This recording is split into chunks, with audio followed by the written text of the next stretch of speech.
Bonjour, je suis Aurélie du blog Vérité Intérieure et je vous souhaite la bienvenue dans cette interview de personnes qui ont trouvé leur alignement entre leurs valeurs personnelles et leur activité professionnelle.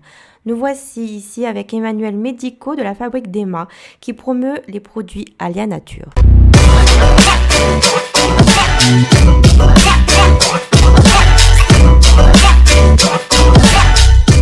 Bonsoir. Voilà, exactement. Quelle perspective d'avenir vois-tu? Autant toi, là, dans cette activité, est-ce que tu dois évoluer d'une manière particulière ou, voilà, Alors, moi, l'objectif, donc aujourd'hui, je suis conseillère, en fait, dans la société, même dans la vente à domicile de manière générale, selon nos ventes, en fait, on évolue dans la société à différents statuts. Donc, le premier statut, c'est le statut de conseillère, mais on peut, selon nos ventes, on peut évoluer.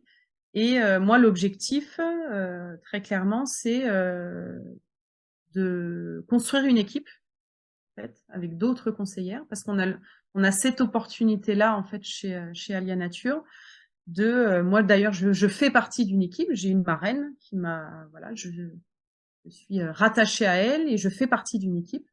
Donc l'objectif, c'est de construire également une équipe pour évoluer avec cette équipe-là et puis partager aussi cette activité-là et donner l'opportunité à d'autres personnes qui hésiteraient peut-être à se lancer dans ce genre d'activité, les accompagner pour se lancer dans ce genre d'activité.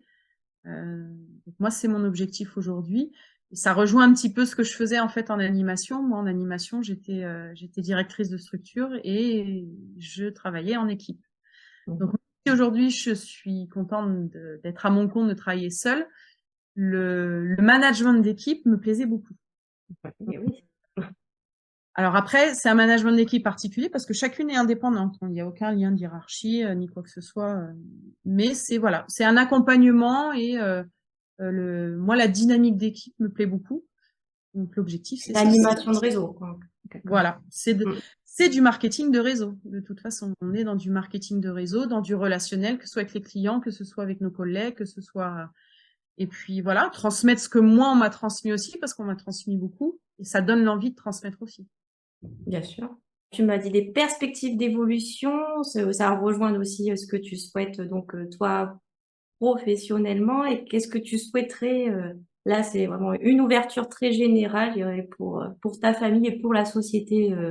Comment verrais-tu un monde qui allie toutes ces valeurs? Et c'est compliqué aujourd'hui. Nous à titre personnel, voilà, on aime voyager, donc l'objectif, c'est aujourd'hui, voilà, de se dégager un petit peu du temps pour voyager un petit peu plus, passer un petit peu plus de temps en famille et de transmettre aussi à nos enfants ce goût qu'on a de la nature, des liens avec les gens, de la rencontre, de rencontrer l'autre, de découvrir une autre culture. Voilà, nous, on, on aimerait transmettre ça à nos enfants et voilà, l'objectif c'est ça, de trouver un petit peu plus de temps pour aller découvrir le monde, quoi. Il y a plein de belles choses à découvrir et voilà, en espérant que on y arrive. Et Oh, je puis vous fais confiance pour ça. on met les choses en place pour. Ouais. Et puis voilà, après espérer que on prenne un peu plus conscience de notre impact sur l'environnement et qu'on se réveille un petit peu plus rapidement, parce que là, il est temps de se réveiller sur notre impact sur la nature et sur l'environnement. Donc, moi, j'essaie de transmettre ça à mes enfants pour que, voilà, c'est eux demain qui feront les actions. Donc, essayer de leur faire prendre conscience que la nature, on en a besoin, notre environnement, on en a besoin et qu'on peut vivre en harmonie. On n'est pas obligé de... Être dans le conflit, la Voilà. concurrence. On peut vivre harmonieusement entre nous, on peut vivre harmonieusement avec la nature. On n'est pas au-dessus d'elle. Elle nous le rappelle souvent. Et Oh. voilà, essayer de trouver des alternatives et mettre en place des actions pour, essayer de protéger un peu, cette belle nature parce elle est quand même magnifique. À bientôt. Merci pour votre écoute et votre attention. Si vous avez aimé ce moment, n'hésitez pas à activer le petit pouce et partager si vous le souhaitez. À bientôt.